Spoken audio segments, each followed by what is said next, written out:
One of Idaho's oldest community resources is getting a much-needed makeover. The Children's Home Society of Idaho, I should say. They opened its East Boise location more than 100 years ago and now offers a variety of mental, emotional, and behavioral services for kids.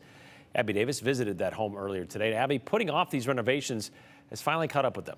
Brian, the executive director, says they needed to make some changes if they wanted to safely stay open. This is just one of the cracks in the walls that we saw when we were there, a sign of serious structural issues. The director says that they need to fix those things if they want to continue making a difference in the lives of our youngest generation.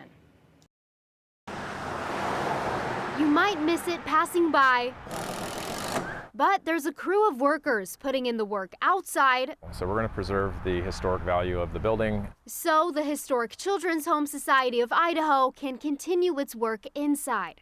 if we can have some input on this project and deliver a project that can stand here for another 100 years, we're very proud of that. The home started as an orphanage in the early 1900s before eventually becoming what it is today, an outpatient mental health clinic for kids.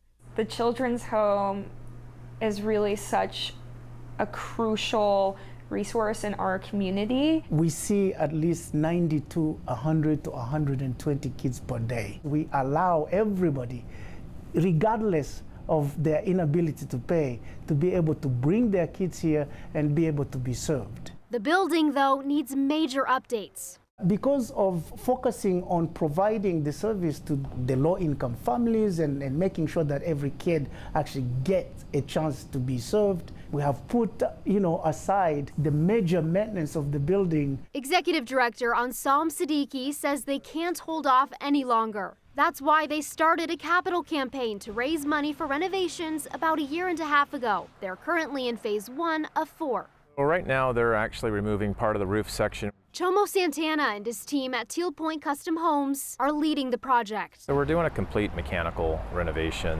seismic renovation, roof replacement, and a complete interior remodel. Definitely goes in stages, a very unique project, very methodical, but we have a good game plan for it.